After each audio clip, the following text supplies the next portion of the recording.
professional information. Throughout today's webinar, we will explore the numerous nuisances of data privacy, understand the potential risks, and learn strategy to fortify our digital defenses. Together, we aim to foster a culture of cyber awareness that empowers individuals and organizations alike to navigate the digital realm with confidence and security. So, without further ado, let's dive into this insightful journey with our distinguished guests and collectively enhance our understanding of data privacy in the ever evolving world of technology. Thank you for joining us, and let's make the most of this opportunity to strengthen our digital resilience. Thank you, Kushbu. Thank you so much. So, now moving forward, our agenda for today revolves around understanding the basics of data privacy and related laws. Each session is designed to provide you with the insights that will empower you in the digital realm. The first session is the Introduction to Data Privacy by Dr. Kumar Gaurav.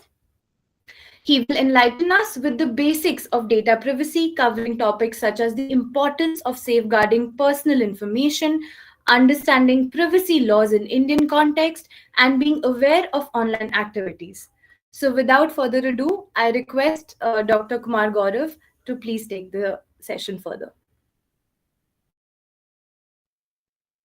Uh, Thank you, Nimisa, for such a generous introduction.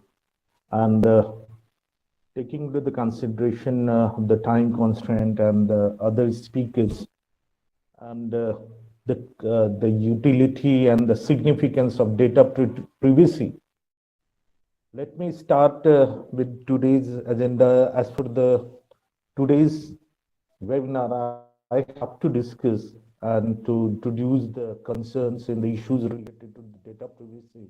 But before coming to the today's agenda, let me talk about that the journey, that why we started celebrating this data privacy day, and what is the historical perspective of that, what exactly the significance of this day. The journey started in the 1981 in the Council of Europe called 108, and they started first time talking about the data protection, but initially it started from the 2006 and 7 when they signed this treaty, and this became a significant and the most one of the most promising document, particularly as for the data protection. Initially in Europe, it was celebrated as the Data Protection Day. But in US and the other parts of the world, we later on we started moving, coined the term the Data Privacy Day. So this was the story that as for the why we celebrating this day. You know that we are living the data-driven world. When I'm saying that data-driven world, that what exactly is the idea when I use the term, when I use this phraseology, that the data-driven world? The data-driven world, the very idea that the world which we are living, digital world, the world developed through the numbers of digital transactions at the daily basis. We are developing, we are generating, we are creating the humongous data at daily basis. Be it the email transactions, be it the various social media platforms, we are generating those humongous data. And this humongous, this data carries also the abundance of information, abundance of knowledge. The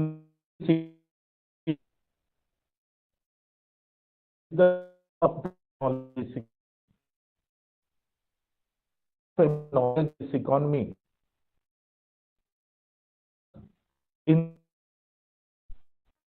that information which we are information which how it is related to the data we need to understand that what exactly is the data and what exactly is the information. Is there any relationship, whether the both are the terms are same, or is there any difference as such? If you find the definition as for the data and information is concerned, in the before coming to the IT Act, before coming to the Digital Data Protection, Personal Data Protection Act 2023, before that we had IT Act. Still we have the IT Act. There is a provision. There is a specific provision and a definition clause. If we find out the data and the information. Certainly, it gives you the idea that emphasis that data and information are two different terms. But in common parlance, we interchangeably using these two terms simultaneously that both are the same.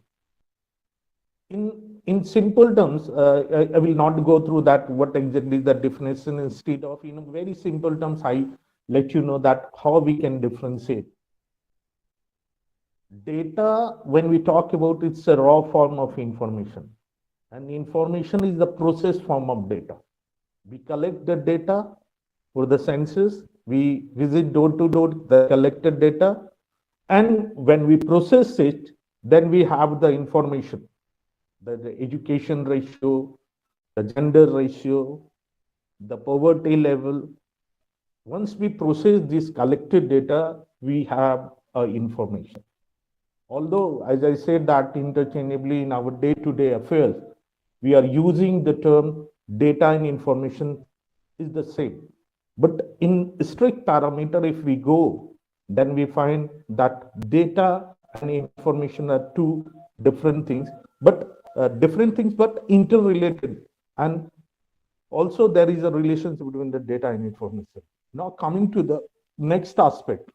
As for the today's discussion, I have been assigned to discuss the area like the overview of data privacy, the concern related to the personal data, that why there is a need to protect this, safeguarding this personal information, awareness related to the social media activities, and what is the privacy law in India we have, what is the legislative framework, the statutory framework we have as for the data privacy is concerned.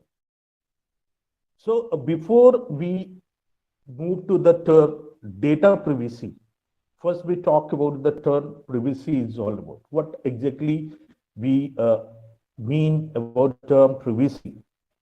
And when we say that privacy, that what sort of idea we gather from the term privacy. It has been said that right to be let alone. It's all about the, in simple terms, right to be let alone. If I'm sitting in my room and delivering a lecture on the data privacy, if someone is peeping through the window without my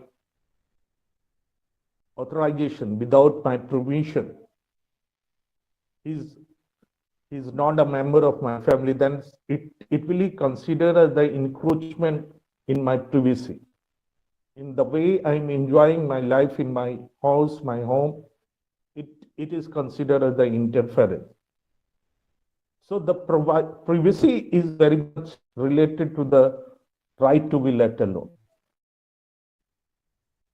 If you read the very idea of that, when this privacy is converted into the right the first time, if one has to understand the very journey of privacy in legal sense, then one must start the study, the concept, understanding the concept from a celebrated article which was published in 1890 in the Harvard Law Review called Right to Privacy, where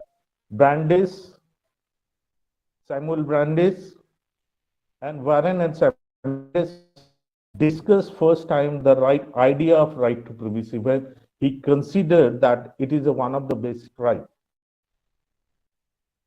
I was that everyone's home is his castle, and it's such a protected domain that no one wants that anyone outsider without your permission may enter in that.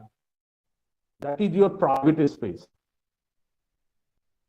So, so the journey, when we say that the idea of the right to privacy started much before, but they coined this term right to privacy, and later on from right to privacy, if we move in the Indian context from the 1890 article of Harvard Law Review, and when we talk about in India, the right to privacy, that how judiciary established from starting from the MP Sharma till the case Puttaswamy. We will discuss this part while talking about the Indian scenario of privacy. The last part of my discussion, there I will discuss some of the aspects of the judgment, that how it emphasized and settled the dispute related to whether the right to privacy is a fundamental right or not. We will discuss that part in the last part of our discussion. So moving further, as I said that we have traveled along from the right to privacy in 1890 in the Indian context till the case Puttaswamy. But between these transformations, that the concept which we discussed the privacy in those days, that those days we discussed the privacy in the physical domain. And now we are talking this privacy in the digital framework. It's more a concern about the digital framework. Here, the today's discussion, we are more focused that are how in the digital realm, that privacy is we need to understand the privacy, that what are the concern which we need to differentiate when we are discussing the privacy in the physical domain and when we are discussing the privacy in the digital domain. For that, we need to understand that what exactly this digital framework which we are transacting, this platform on which we are discussing right now, that what are the features, what are those characteristics which are posing new challenges to this privacy, the existing privacy framework which we had in the physical domain, how it has been challenged when we shifted our transactions from the paper-based to the paperless environment. Means that when we move from the physical space to this digital space, what are the new challenges which have been posed? Look, when we say the term digital, it means that the concept which is based on the 0 and 1, bits and bytes. The very literal meaning of the term digital, that the system which is based on the binary code, which understand the only two things, that 0 and 1. Everything you write on your system, everything you post on your social media platforms, that is converted into the 0 and 1, and computer only understand this language, 0 and 1. So this we call the digital world. This digital world, this digital platform become transformed when we connected it through the internet. Like when we started moving from that, when I will just take 2 minutes to sum up this discussion, that the characteristics is all about. The journey of internet is started from the 1969, the ARPANET project, and in 90s when the Tim Berners-Lee talked about the World Wide Web, we started using the internet in a commercial venture. Initially, it started as a military project of the US in 1960, but it took 2-3 decades to develop as a 90s the internet which we are using right now. In 90s when we started using internet, it transformed the way we are doing the business, the way we are doing our day-to-day affairs. It transformed every walk of life. Alvin Toffler, in his book Third Wave, he called about that there are three major revolutions took place in this world. three major revolution in the whole human civilization. One is agriculture. Second, he talked about the industrial. And third, he talked about the IT. As for the agriculture revolution, he talked about that its a time frame is huge. Like when we move from the hunting age life to the agriculture, it's a huge time. That huge time is spent there as for the agriculture revolution is concerned. You know that after the Renaissance that we move into the we started moving into the domain of industrial uh, revolution in the 18th century, 19th century. We moved 18th century. We started moving into the domain of industrial revolution. So industrial revolution, and if you talk about the internet journey, as I say that it is started from 1969. Again, there is a other 200 years or more we have as for the industrial revolution to mark that this stage was considered as the industrial revolution. But when we talk about the IT revolution, as I said, the journey started 1969 and in 1995 or something. We started internet as a commercial venture. From 95 or 90s, if you talk about the development and the growth of IT, as for our every walk of life, then you will find that in comparison to the other revolutions, it enhanced the connectivity with speed, or second, the way the numbers of computer and the digital platforms added to this internet. In 1969, only three computer system was attached when the first time the ARPANET project was in process. Now, if you go through the numbers, if you go start, it is in the billions. The billions of computer system is connected to this network. So it expanded speed when we are talking expanded in terms of the way the number of computer is adding. Second, speed in terms of instant platform for messaging. Third characteristics of it is that interconnectedness. There is a very good saying in the realm of cyberspace that if you are accessing internet is also accessing you. If you are internet is also accessing. It's not like that you are only accessing internet. I can give a very simple example from our day-to-day life. Like you are listening any bhajan or any song of Arjit Singh, and next time you have been called in from one of the member from your family just to switch off and then you go to them. Then again you come back. When you start your YouTube profile, you will find the similar sort of songs in your list, because on the basis of the priorities you have set in your network, they're accessing your profile because you have said that allow that you while using this app you can access my location, you can access my contact detail, you can access this, you can access that, and this way they are accessing all of your information, and according to the on the basis of the advertising they shared you the list. I'm telling you, if you one particular sort of thing on your platform, the similar sort of pattern is always showing. So for the YouTube profile, for me, YouTube profile, for you, YouTube profile, XYZ will be different based on his search behavior. So another feature is interconnectedness. And the last feature is that it has anonymity. You can conceal your identity. Initially, uh, it has been said that, look, how you can say that it's anonymous, you are there and I'm here, and the those videos are there, but in the realm of deep fake, nobody knows that the XYZ is the same one.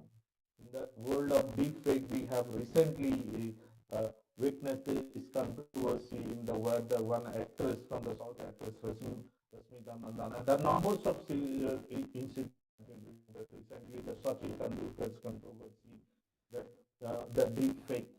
So these framework, data protection framework. On the basis of that, the BN Sri Krishna community was set up in 2018. On the basis of that draft, that 2019 draft for the personal data protection bill was there, and it passes through the JPC. In again 2022, we revoked this bill and we introduced the new bill in the August between November, that is known as the personal digital personal data protection bill, and it was finally passed in the 2023.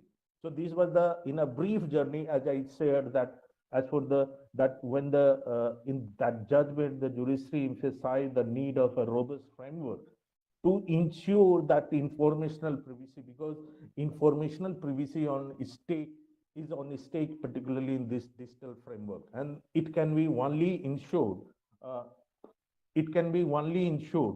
when we protect this through the data protection. So now moving to the second aspect, that what exactly is the personal data is concerned. Data is of various types: personal data, sensitive data, non-personal data. There are three, or sometimes we also use the term critical data. So what exactly this term personal data is all about? If you go through the IT Act, the term personal data is not, you can find in the Data Protection Act, the recent Data Protection Act, the term personal data. In general, I'm not emphasizing or giving you the definition or the idea of personal data or based on any specific law. Rather, I'm giving you the idea of personal data uh, uh, based on the understanding that how the whole world is understanding as for the personal data is concerned. The any data which carries the personal valuable information, like your name, age, name, your gender, there are mobile number, your address. There are certain information, the personal verifiable information. By going through those data, if you gather the information about the particular XYZ, those are known as the personal data. So the whole data protection, you find that you see that Digital Personal Data Protection Act. We are talking about the concern about when we are talking with the data privacy, we are talking with the informational privacy. We are concerned with the personal data. Although in the act it has not been defined that what is personal data and what is sensitive data, because it has been considered that the sensitive data is one of the subset of this personal data. One of the part of the this uh, personal data is sensitive data, personal sensitive information. Like I'm telling you what is personal sensitive: your bank account details, your PIN, your passwords, health information, medical records, and the personal sensitive information. Sexual orientation falls under the personal sensitive information. Those are not the personal information by which, by going through these data, you're not identifying a person. The person is not verified from that, but through these data are known as the personal sensitive data or sensitive data as such. So those data like the bank account, the financial data, the health related data, these all are falls under the category of sensitive data. So our law, this current law, is not only discussing the personal, they are also taking care of the this particularly the sensitive data. There is a certain non-personal data is also. Like what is non-personal data? Non-personal data are those sort of data, although we are not getting the personal verifiable information. Like giving you, if you order pizza, if you order any fast food, and then you have the all the details on this location, on this place, on this pin number, this phone number, this all this location, the quantity, the timing, and all details, traffic data, or the traffic analysis data. There are numbers of information by which you are not gather to able to get the information, the personal information, but you can get the valuable information like that can be used for the business purposes. Like I'm telling you that how the security concern related to non-personal data. Although this is one of the criticism also there, the exclusion of the non-personal data from the domain of and the next one is uh, there are certain data that where are very critical data are there, which were very concerned with the security purposes. There is a concept known as the critical information infrastructure. If you go into the section 70 of the ITA, there is a concept of the critical information infrastructure. These are those institutions which when these institution, these organizations will be compromised, there is a serious threat to the national unity, integrity. Like the, I'm giving you a simple example, like the BARC, Bhabha Research Group, NIC. These institutions having the huge significance at the national security, unity. When these information, these data have been compromised, these passwords, their credentials have been compromised, that will be the serious threat in comparison to when my password has been compromised and the password related to the ISRO's computer center, the BART computer center has been compromised. That is, the threat level is different altogether. So on the basis of this way, I just try to in very brief. I just define the personal data. Uh, how much time I left I have, because I thought that I explained some in details. Uh, how much time I left? Sir, you can take some more time. There is no issues. Okay. I'm trying to, because the next speaker is also there. I just forget the time. Or I just saw this. It took little longer. Okay, now coming to the next step. The third step is the importance of safeguarding the personal information, why it is needed to be protected, why there is a concern to protect. Look, when we talk about the protection of anything or the security of anything, that if we want to secure any data, if we want to protect any data, there are three basic aspects of any security is there. That is the confidentiality, integrity, and availability. When we talk about the confidentiality, it's confidentiality means the only the authorized person having the access of information asset or data asset. Only the authorized person. Like in this group, if you are aware that only the authorized person may enter in this webinar who have registered. So that is that this ensures the confidentiality aspect. Or like the medical data, if the medical information, the health related information you're sharing to the doctor, he is supposed not to disclose it without your prior permission to any third party.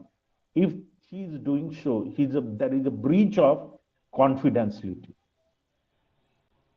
So that is confidentially the only the authorized person having the access of information asset, that is concerned with the confidentiality. Integrity, only when the authorized person, like who having the authority to remove XYZ from this webinar, only the organizers having the authority to remove XYZ from this webinar.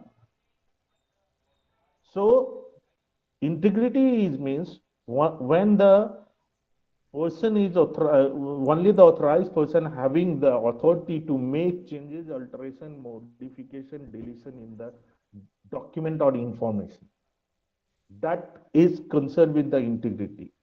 If like I if XYZ unauthorizedly started removing XYZ, like then it is a breach of integrity. Like I got you enter in my room and you make certain changes in my computer system, then it is concerned with the breach of integrity. Availability means the thing should be there when it is needed. Information asset should be there when it is needed. All these security aspect, all these three. So the when we say that security breach, in there are three confidentiality, integrity, and availability. So security breach it takes place in terms of confidentiality breach, in terms of integrity, in terms of availability. So security breaches is of all three types. So through these data security, we are ensuring or we are protecting the data, which ultimately concern one of the concern of data privacy, that who having the access my personal information, who is accessing my personal information, who cannot have my who cannot access my personal information, that can be ensured by raising the level of security. So the data privacy and data security are both are interrelated to each other. You cannot study in aloof. You have to raise the level of data privacy. You have to ensure the privacy of your data. Then you have to raise the level of your security concern. But some there are certain complex aspects. I just उतना तो समय नहीं है, लेकिन मैं एक दो complications बता देता हूँ तीनों के relationship. There is a whenever you have to understand the security or privacy, there is another third party is there, that is the surveillance. So whenever you have to understand the idea of privacy, you have to understand that how it is related with the security, how it is related with the privacy, how it is related with the surveillance. Surveillance, like for the security concern, you install the CCTV camera. It will enhance the level of security, but at the same times, you may have the question that it may encroach your privacy. So there need to be make a balance among the security, surveillance, and privacy. Therefore, I was talking about that when we talk about that the important, there is a need to ensure the level of security. And when we talking about the securing the concern of personal data, then it is not only through the raising the level of technological infrastructure. We can like the using of encryption policy, using the VPN, we can ensure the level of security by the robust password. We can enhance the level of security. Apart from that, we also need to go for the stringent legal framework to strengthen the data privacy. तो जब भी हम safeguarding की बात करते हैं, it's not only a ball game of technological infrastructure. Rather, it is also about the ball game of legal compliances, stringent legal, and that's why the government framed the Digital Personal Data Protection Act, which encompasses both sort of mechanism, not only the legal measures, also the technological measures. Now coming to the fourth part of our discussion, that is the social media. I suggest you to read one book, very simple book. It's not a very the costly book. It's around 250 bucks. You will get this book, known as Social Media, authored by Ankit Lal. That book emphasize you the significance of social media, that how social media brought a sea change, the way we are accessing them. I'm telling you, we witnessed that the journey when we are the students in colleges.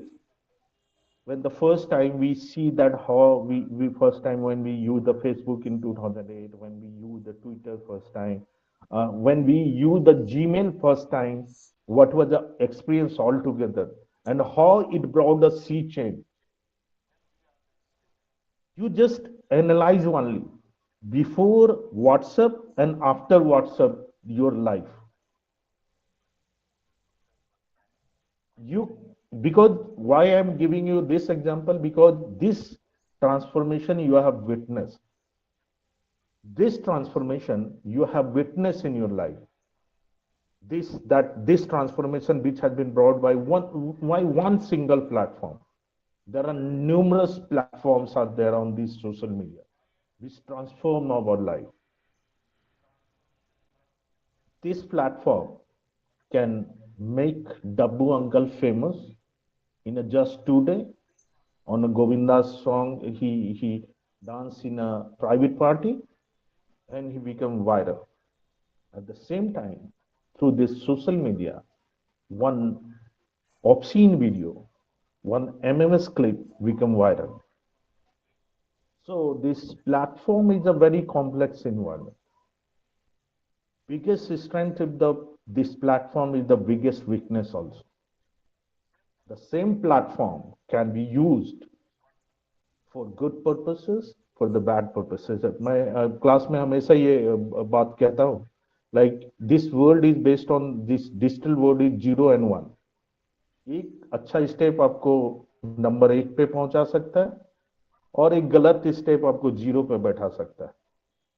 This digital world को अगर दूसरे meaning में आप देखें, that one good step can bring you at the, इसी YouTube का use करके लोग आईपीएस ऑफिसर भी बन रहे हैं, आईएएस ऑफिसर भी बन रहे हैं, Unacademy, there are numbers of platform and the same YouTube or same platforms can be misused for the numbers of purposes.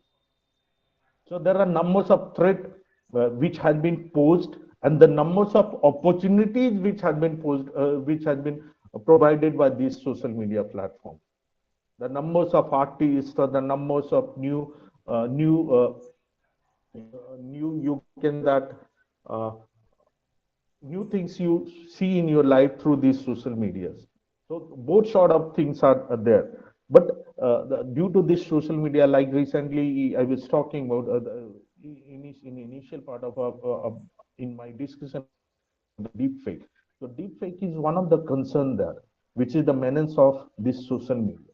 This is only possible through the AI and the use of social media. The numbers of videos you post, the numbers of audios you post, the numbers of, so you need to be very careful that what sort of videos you are saying, what sort of post you are going. And that's why in your Facebook or your profile social media platform, you try to restrict the settings that who can access your videos, who can access your photos, who can share your videos, who can tag you. Make those filtration in that, the security filtration in that. Make your profile photographs. You always see that on the you make somebody is making your profile, take your profile photo, download your profile photo, or make a similar clone account and asking for the money. This sort, because you haven't made the security changes in that. That is, anyone can, you made your domain public, anyone can have access, and that is a security threat. And therefore you need to raise the level of security filtration as per your setting. In Facebook, these settings are there. In every platform, these settings, that who can access, you can make it a public domain, you can make it for the private domain. It depends on you. So the social media equally having the opportunities as well the data is concerned. That on the last part, when we talk of the privacy law as such in India, we have, as we have witnessed that, starting from MP Sharma to the this Puttasamy, we travel along that 2-3 decades, 3-4 decades to develop or to framework environmental right. Finally, it has been considered in a Puttasamy. If your state has been considered, it has been, if one is to has to understand the privacy, बस सिर्फ और सिर्फ आप privacy judgment उठा के पढ़ लीजिए, you have the whole understanding of privacy. There is no need to go for any book. I'm telling you, if you go through with that privacy judgment, it is a enormous information you will get through related to the privacy. So in that, that is, it has been also said that one can approach the privacy. There are three aspects has been done: legality, LNP in simple terms, legality, necessity, and proportionality. What is the legal framework that why you are encroaching the privacy? What is the state and necessity and professionality in the same proportion which is needed? So that three terms have been discussed. So after on the basis of that, and because in that judgment it has been also asked by the government to develop a robust policy, and we finally in 2023 did develop the data protection. If we talk about the other framework, like in the IT Act, there are certain provision. If you talk about the bodily privacy related aspect, which I discussed, that the spy cam and related, the 66E is there, 72 is there, 72A is there. These provisions, 69 up to some extent, 69, 69A, 69B, also little bit having concern with the security, where the concern of security. As for the data protection is concerned, there was a provision in the IT section 43 capital A. But as we have the robust data protection legislation, it covers all the aspects of privacy, all the aspects of protection, data protection in great detail. And although with although there are numbers of criticism, because we are still waiting for the regulation to come, then only we will able to see that how these can be implemented, because there are concerns related to the child consent, related to the consent policy, the cross-border flow of data. There are certain concerns which needed to be addressed. Maybe when the government come up with the rules on the data protection, they must up to some extent they will settle these criticism and these queries. So this is a very brief. I can say that the idea of privacy and all that. So over to you, Nimisa. Thank you so much, sir. It was such an insightful session, and I am very sure that each one of us learned a lot from you today. We questions at the end of the session once our second speaker has finished and we put the questions together. Now, I would like to request Okay, Advocate thank you, Ashu Nimisa. Uduri So to please. I will be there at the I will end in the I will join at the end when the question answer session will take place. Yes, sir. Yes, sir. Okay, I will Our be next here sec- only. Our next session is going to focus on the unique perspective, which is going to have the insights into the student experiences in the digital realm, the challenges faced, and the role of students in promoting data privacy. And with that, I would like to welcome Mr. Ashu Biduri, and I would request him to take the session forward. Thank you so much. Thank you Namisha. और sir बहुत thank you आपका doctor Kumar Gaurav sir, आपने बहुत ही बेहतरीन बातें बताई और हमारे लिए बहुत ही हेल्पफुल हैं ये बातें। आपके सेशन को सुनते हुए हमें बहुत ही अच्छा लगा और कुछ ऐसी जानकारी हमें हासिल हुई जो वाकई हमें गूगल से और कहीं से हासिल नहीं हो सकती, क्योंकि एक एक्सपीरियंस आदमी ही अपना एक्सपीरियंस शेयर करके हमें बता सकता है। तो आपका बहुत धन्यवाद आपका सर। और साथ ही नेक मिशन फाउंडेशन और जो दूसरा एनजीओ है साथ में, उनका भी बहुत बहुत धन्यवाद ऐसे अच्छे कार्यक्रम कराने के लिए, जो कि साइबर लॉ एक ऐसी फील्ड के अनुसार जिसमें बहुत ज्यादा भी ना लिखा गया है, ना पढ़ा गया है, ना बोला गया। तो बहुत जरूरी है कि साइबर लॉ के बारे में भी लोगों को जानकारियां हो और उस पर भी बात की जाए। तो आप सभी को मेरा नमस्कार और आप सभी को हैप्पी रिपब्लिक डे। और भारत इतने गौरवन्वित वक्त से गुजर रहा है और आप सभी को उस वक्त में अपना अपना योगदान देना है और उसी के लिए तैयार रहना है। तो जैसा सर ने बहुत सारा टेक्नोलॉजी के बारे में बताया, मैं आपको कुछ रियल टाइम एक्सपीरियंस बताना चाहता हूँ, जो हम बीइंग एन एडवोकेट हम देखते हैं, जो हम केसेस करते हैं, जिस केसेस में हम चीजों को देखते हैं। तो I can have it in English too, but I think being a bilingual is better for all the students. What should I do, Namisha? Should I go only in English or bilingual? So, however you're comfortable, if there are people who will not be able to understand in Hindi, then I would request you to continue in English. But if there is no issues, then I think you can continue in Hindi as well. Okay, so we will continue in English now. So I have dealt with several cases related to this data and the cyber crime. So I'm sharing one or two cases with you people. There is a case pending in Delhi High Court. I have filed that case. The case is related to a child. There is a child of class 10th. I will not share any detail about the child, but I'll just tell a brief about the child. The child is in class 10th and his age is approximately 15 years. So there is a friend circle, and all the friends used to make fun of the teachers, and sometimes the fun go to an extreme. So all the friend decided to use one app. There was an app that those students were using. So while using that app, one of the student uploaded a photo of a female teacher, uploaded a photo of female teacher to that app, and that photo converted to a nude. And after that, that photo was shared to some extent on some Instagram or on some WhatsApp.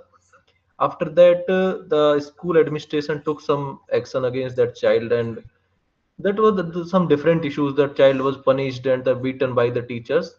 And after that, I go to Delhi Commission for Protection of Child Rights and National Commission for Protection of Child Rights. And after that, I have filed a writ in Delhi High Court. And now Delhi High Court is dealing with the issue that should school be allowed to use mobile phones? Should students be allowed to use mobile phone inside the school or not?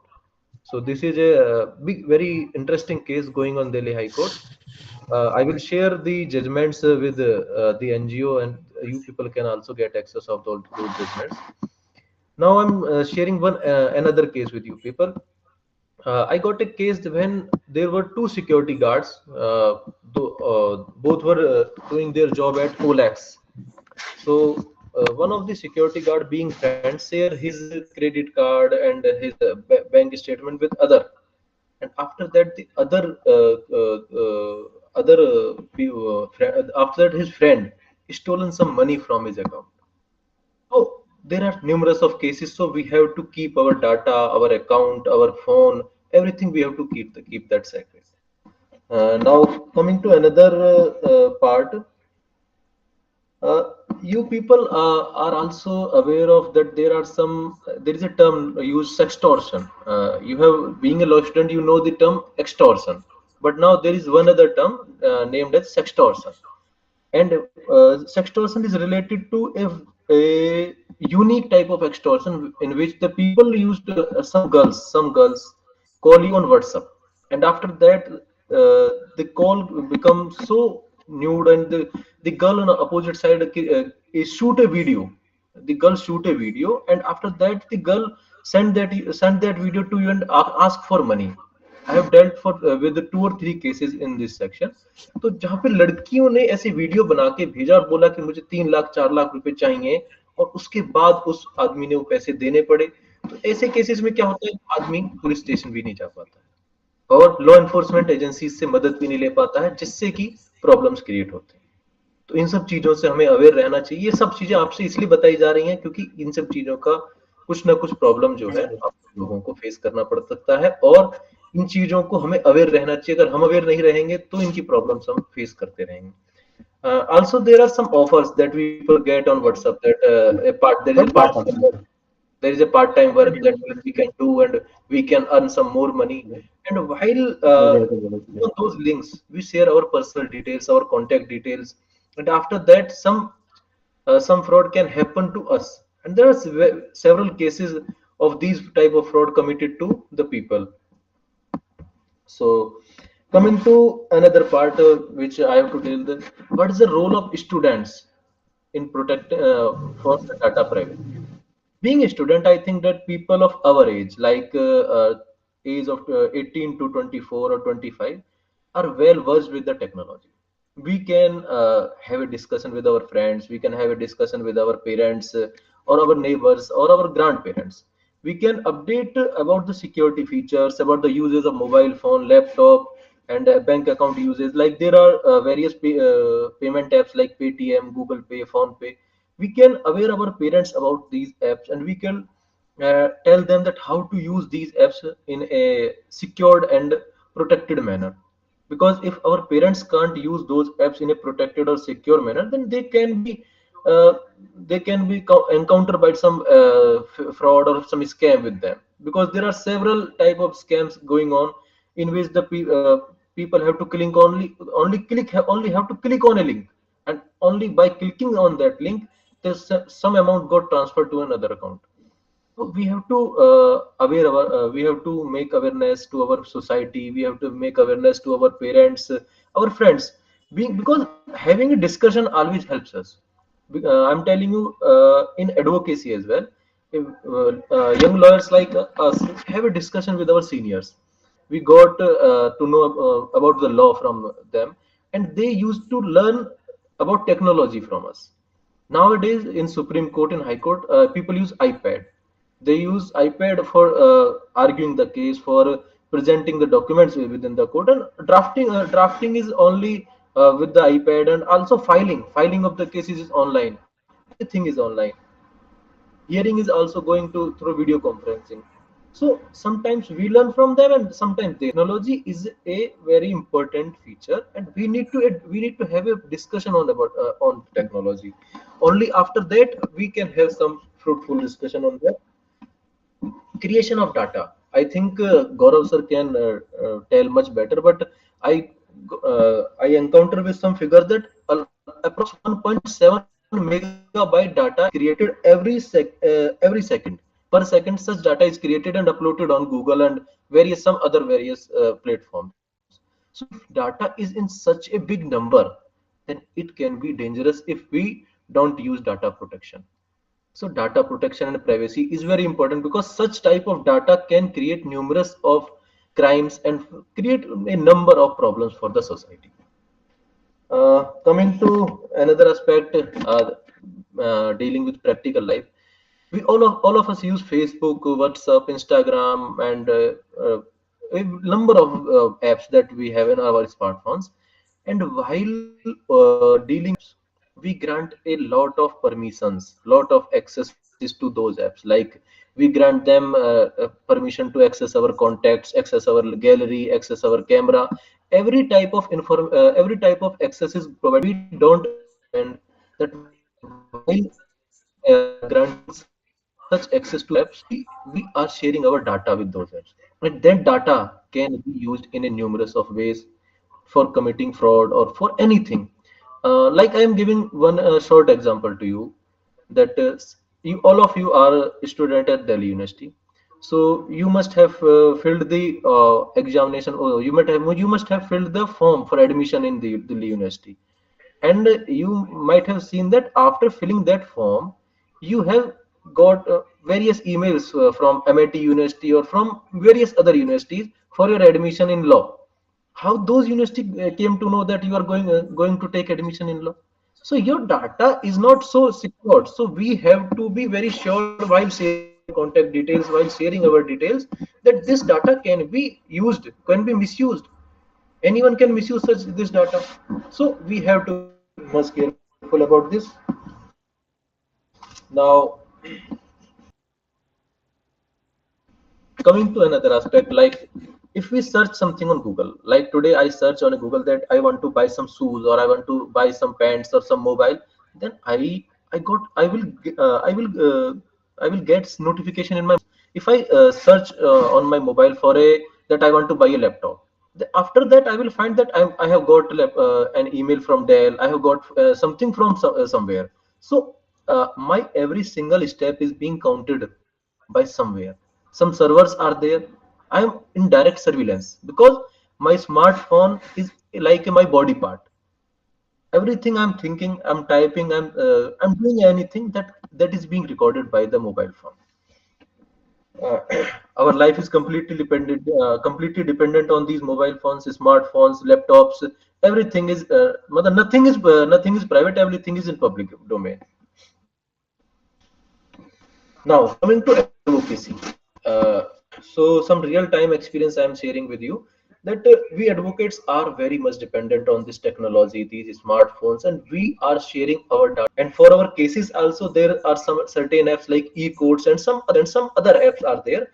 And in those apps, we store our case details, and those case details might be shared somewhere else, because data is not that much protected.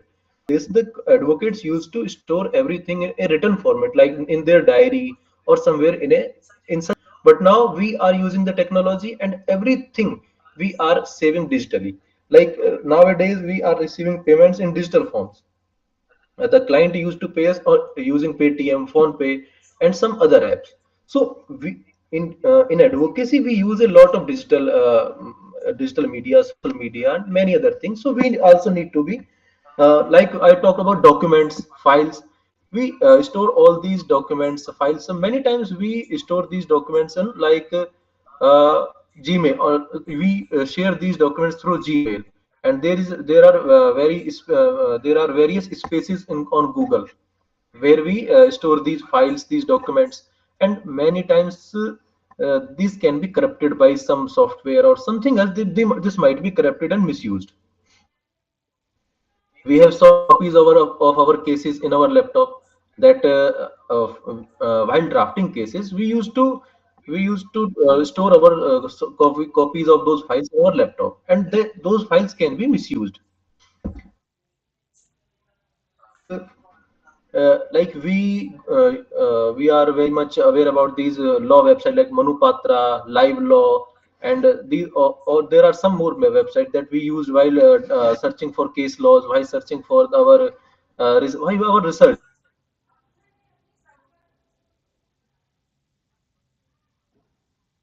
Website like we have to share our contact numbers, email IDs, our names, and after sharing such details, these details are not safe with those websites, because there might be chances that those details may be misused.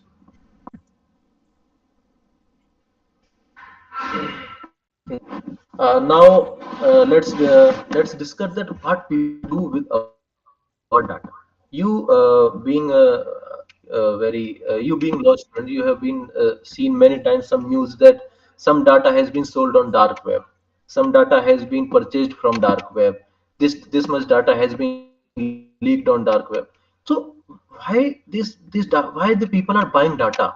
The important question, why people are buying data, what they have to do with that data?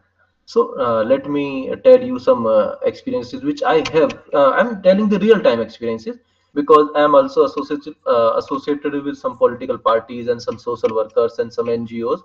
So I can tell you that what type of work can be performed while using this data which we have purchased from the dark web or somewhere else.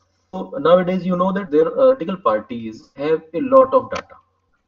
The political parties have numerous ways for getting these data, like they conduct surveys, they conduct signature campaigns, and many other things they conduct for their political works, and they issue a lot of data.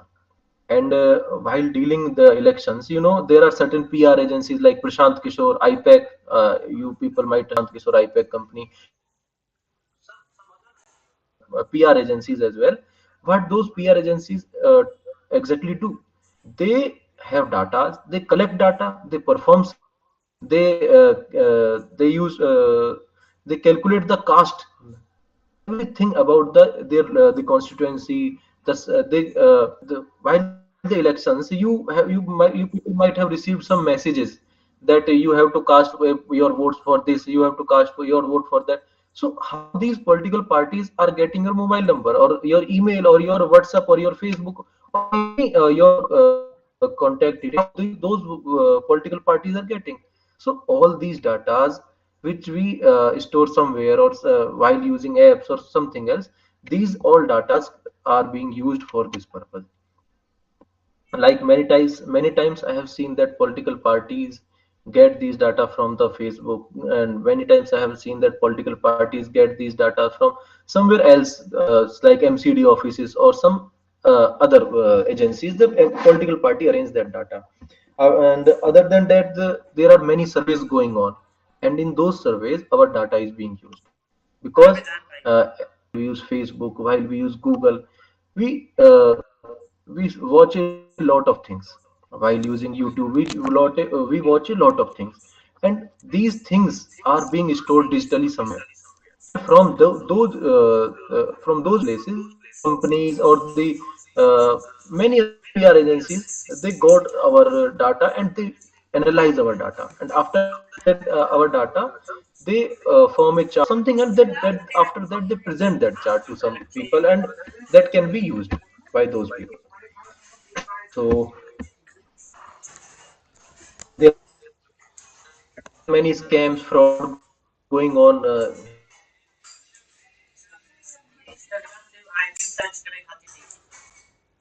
here in India.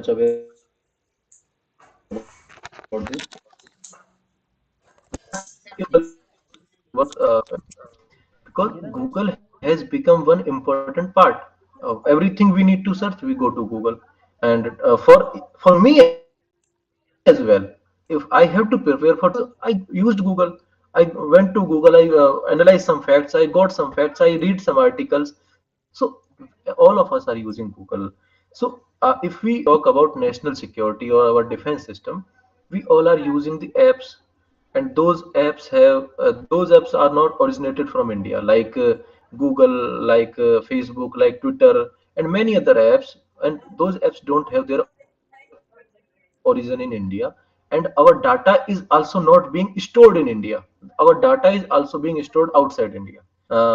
Earlier as well, our government banned 22 or 23 apps which were being operated from China. So all these apps, while we use all these apps, we can collapse by these apps, and our defense system can be collapsed because of these apps. So we have to be very sure about using these apps.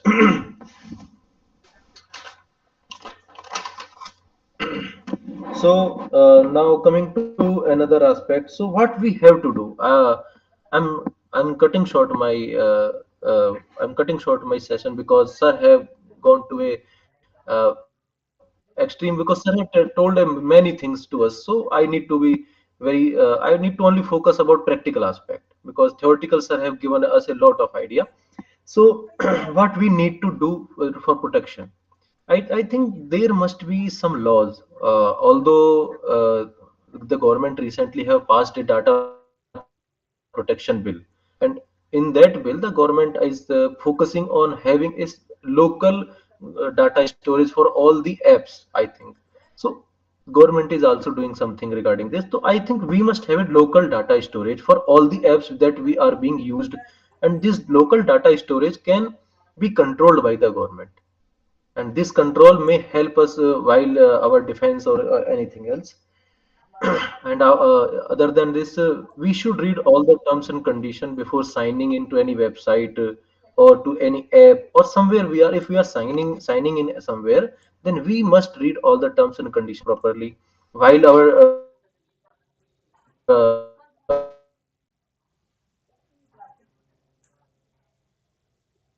while doing transactions in our bank account, while doing transactions in our bank, while doing transactions in our 5 minute, because our 5 minute can stop a scam, our 5 minute can stop a fraud. So we have to be careful while using the online transaction, while doing things online, while surfing online, while searching things online. So we have to be careful. And other than this, we must have discussions with our friends regarding the technology, growth in technology, and technology. We must have a discussion with our friends, with our parents, and all our relatives. We must have a discussion, because this discussion will help us as well as our relatives. Because while discussing, we will came to know regarding some new things. Because if I'm discussing with you now, I will be able to learn more things. So discussion is very important for learning things. Other than this, recently you people have heard there was a data leaked about State Bank of India. 12,000 employees' data were leaked on Telegram, and in that data, the passbook details, the pen detail, the contact detail, the name, and the address of those employees were leaked on the Telegram. So this type of leak will create disaster for the society. If we think about the riots, like दंगे जब हो जाते हैं कहीं किसी area में, so that is also due to fake news. Technically, because if criminals got this data, then they can create a disaster for the society. Because if criminals got this data, then they can create a disaster for the society, for the governments, for the state, for the security of our country. Government is also trying to make some laws, and we must also suggest government for making some good laws, some strict laws. We should not give access to unwanted apps.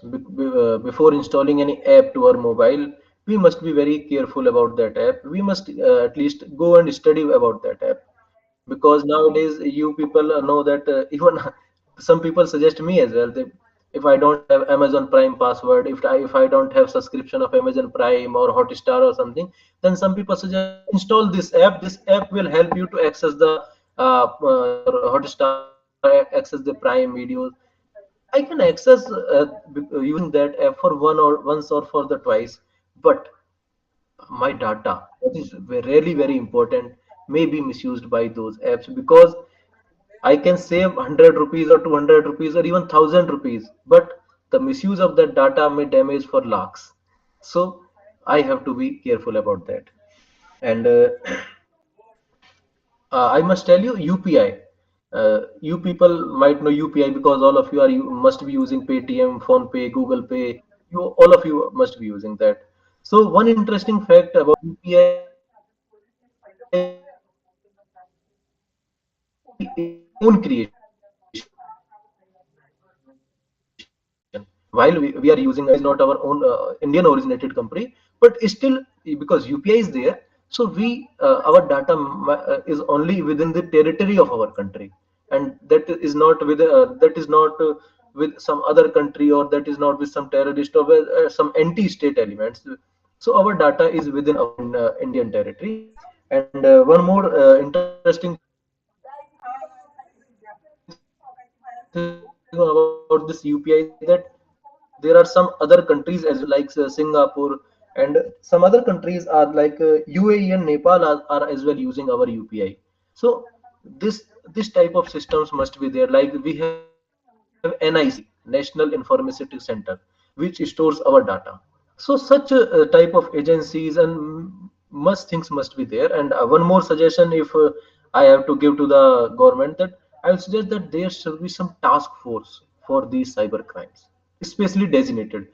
Although we have cyber police stations, but those cyber police stations are really overburdened, and they lack with technology, they lack with infrastructure, they lack with people, they lack with there are so many lack of things that those police stations, cyber police stations are suffering.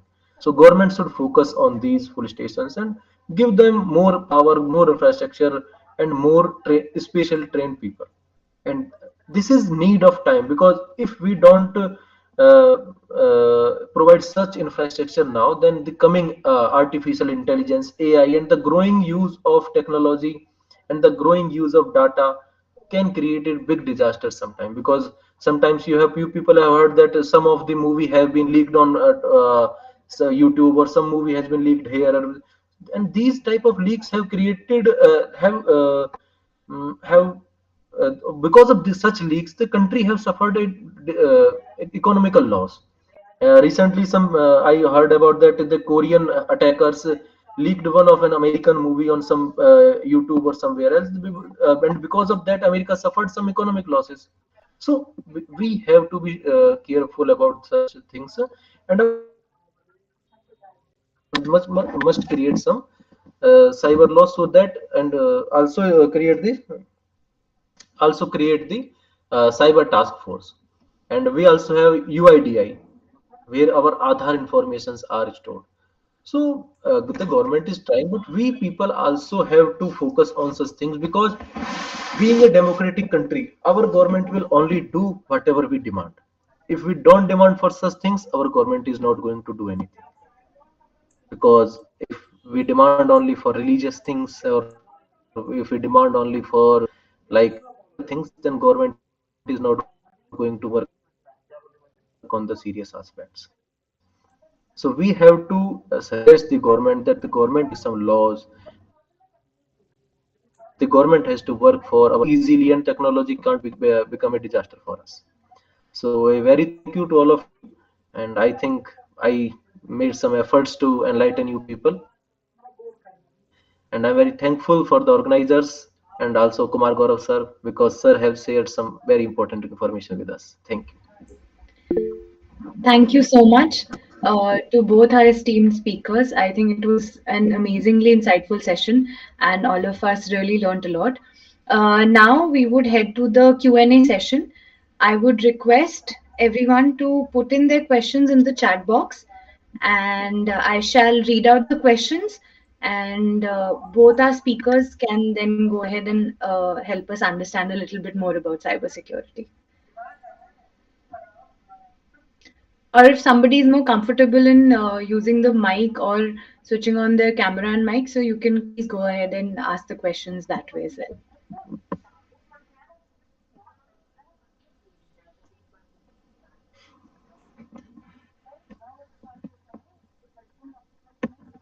I think it has been a long session, so people. Okay, we've received a question. Dhruv Bansal has asked, what are your opinions towards the punishments for cyber crimes as per the Indian law? Okay. So, Asuji is giving a, I should start.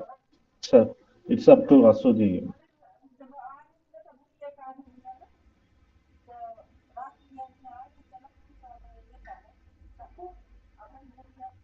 So should I respond to it? Yes, sir. Yes, sir. Okay. Please go ahead. Okay. Now coming to there are two. Just Okay. read me the two questions. What are those two questions? First, just show me the questions. Yes, sir. So the question is that what are your opinions towards the punishments for cyber crimes as per the Indian law? Okay. Now coming to the cyber crime and its punishment as per the India is concerned. The first, let me tell you that whenever we talk about the cyber crime and its punishment, then we have one specific legislation which we call the IT Act 2000. But initially, when it was framed, it was focused to facilitate the electronic commerce, and that's why the till 2008 there are various less provision we have as for the cyber offenses is concerned. But after the 2008 amendment, we increased the huge numbers of provisions with respect to the cyber offense, and we include the social media related crimes as well. As for the punishment level of punishment and the punishment which we have, it's the punishment is there, but the more problem is that how to enforce those punishments and how to the reporting of the problem, reporting of the cyber crime and how the police investigate. The problem lies in the evidence collection, and that's why although I always believe the law is followed by enforcement. We have the provision is starting from section 65 to 74. If you read the ITA, that are huge numbers of provision. Apart from that, IPC is equally important in dealing with the cyber offenses. POCSO, there are certain provisions related to cybercrime, but the problem lies in its implementation, in its investigation, its particularly the collection of evidences is concerned. So this is the provision we have. The punishment is there, but also not a very stringent measure of punishment we have. Is except there are two provisions related to the bodily privacy, and another is related to the cyber terrorism. And the rest of the provision is not a very stringent in nature, but we have the provision. But we can take the help of IPC as well in dealing with some of the cyber crime. Now coming to the next question. What is the next one? So, with the due to the paucity of time, we will take only one more question, and Okay. if you allow, and the remaining questions we can answer. So you So can. for this, I should answer to one question that is regarding that how to deal when some data has already been leaked. So for this I need to tell, देखो जो भी data leak हो चुका है या जो भी आपको कोई थ्रेट है या कुछ भी है, आपको लॉ एनफोर्समेंट एजेंसी के पास ही जाना होगा। बिकॉज इफ अगर मैं आपको बताऊं कि मान लीजिए आपके साथ कोई साइबर फ्रॉड कमिट हुआ है, कोई पैसा आपका गलत अकाउंट में चला गया है या किसी ने फ्रॉड से ले लिया है, तो अगर आप 1930 एक साइबर क्राइम नंबर है, आप उसको डायल करेंगे और साइबर पुलिस स्टेशन में अपनी कंप्लेन दर्ज करवाएंगे, तो साइबर पुलिस के पास इतने रिसोर्सेस हैं कि वो उस पेमेंट को ब्लॉक कर सकते हैं, फ्रीज कर सकते हैं, वो जिस अकाउंट में आपका पैसा गया उस अकाउंट को सकते हैं। और आप अगर वो अकाउंट में उस पैसे को फ्रीज कर देंगे तो there are chances that you will get back that money. So आप इस चीज को यूज कर सकते हैं। इसके अलावा आपके बैंक में भी आपके पास हेल्पलाइन नंबर होता है कि 24 घंटे के अंदर किसी भी अनवांटेड पेमेंट को आप वापस लेने के लिए अपनी डिमांड पुट अप कर सकते हैं उस बैंक के सामने। तो ऐसी किसी भी प्रॉब्लम को जो भी आप फेस करते हैं, आपको अपने लॉ एनफोर्समेंट एजेंसी के पास जाना चाहिए, सोचना नहीं चाहिए। क्वेश्चन मैंने सेक्सटॉर्शन का भी देखा जो भी आया है, उसके बारे में मैं बता रहा हूँ। आप ये ना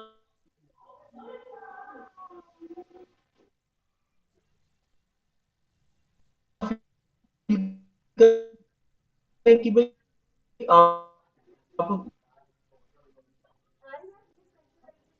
हैं सही तरीके से, तो आप किसी तरह के डैमेज में नहीं होंगे, अपनी बात उनको नहीं बताएंगे, तो फिर आप अपने आप कुछ दिमाग लगाएंगे तो आप उसमें हो सकता है और ज्यादा बड़ा लॉस कर लें। कोई फायदा नहीं होगा, लॉस अवश्य हो जाएगा। तो इसलिए आपको इसमें बेटर ऑप्शन ये है कि लॉ एनफोर्समेंट एजेंसी पे ट्रस्ट रखिए और अच्छे से जाके अपनी बात वहां पे रखिए। आई थिंक बाकी क्वेश्चंस को फिर किसी और सेशन में या कल के सेशन में लिया जा सकता आप चाहे तो उनको आप कुछ क्वेश्चंस आप मुझे मेल भी कर दे तो मैं उनके आंसर्स भेज दूंगा। मैं बस ऐड ऑन करना चाहता हूँ कि जैसा आशु जी ने कहा, आप cyber.g.in पे जाइए, 1930 है, उसके अलावा cybercrime.gov.in पे जाइए। उस पे मैनुअल भी दे रखा है कि किस तरह से रिपोर्टिंग करेंगे, किस तरह के एविडेंसेज आपको देने हैं। सिटीजन मैनुअल रखा हुआ है उस पे, क्या आप डाउनलोड कर सकते हैं, आप पढ़ सकते हैं। दूसरा चीज, कि अपडेट रहने के लिए एक वेबसाइट आप नोट कर ले और एक portal, sir team computer emergency response team. Ashu ji task force की बात कर रहे थे, ये 24x7x365 काम करने वाला टास्क फोर्स है, sir team computer emergency response team India. और आप उस पे जाएंगे तो सिक्योरिटी थ्रेट, डेटा ब्रीचेज, कौन कौन से वायरसेस हैं, वॉर्म्स हैं, आपको लेटेस्ट जानकारी, ऑथेंटिक जानकारी इंडियन गवर्नमेंट की तरफ से मिलेगी। तो ये आपके लिए, हर किसी के लिए वैल्यूबल हो सकता है। और लास्ट थिंग, कि इस साइबर वर्ल्ड, देखिए, more you connected the more you dependent you vulnerable. आप उसको रोक नहीं सकते। आप कर क्या सकते हैं, थिंक कर सकते हैं। तो हमेशा एक फ्रेज याद रखिए, LTC, लिंक और क्लिक के बीच में एक वर्ड आता है टी, थिंक। थिंक करना है आपको, कोई भी लिंक है तो 3 बार, क्या ये एक्सपेक्टेड था ये लिंक आना, ये कोई जान पहचान का लिंक है, इसमें क्या मांग रहा है। अगर 2 से 3 बार आप इस चीज को सोचेंगे तो आप बच सकते हैं फ्रॉड से। So thank you from all my side. Thank you so much, sir. I think for the remaining questions, we shall forward the questions to the esteemed speakers and we shall get back to you on that. With that, now I would like to invite Akanksha Srivastav to present the vote of thanks. Over to you, Akanksha.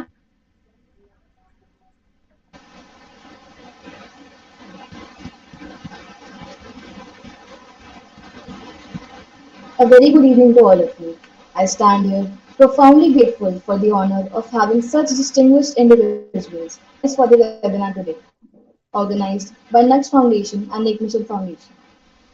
Our deepest thanks go to our esteemed guest, Mr. Kumar Gaurav and Advocate Ashu Biduri, individuals whose expertise and dedication has significantly enriched our understanding today. Your valuable insights have not only inspired our students, but has also set a high standard for the pursuit of knowledge in the realm of cybersecurity. We extend our deepest appreciation for the time and energy that you have devoted to being a part of this initiative, and your willingness to share your insights and your knowledge has enriched our collective understanding and has also set a benchmark for excellence.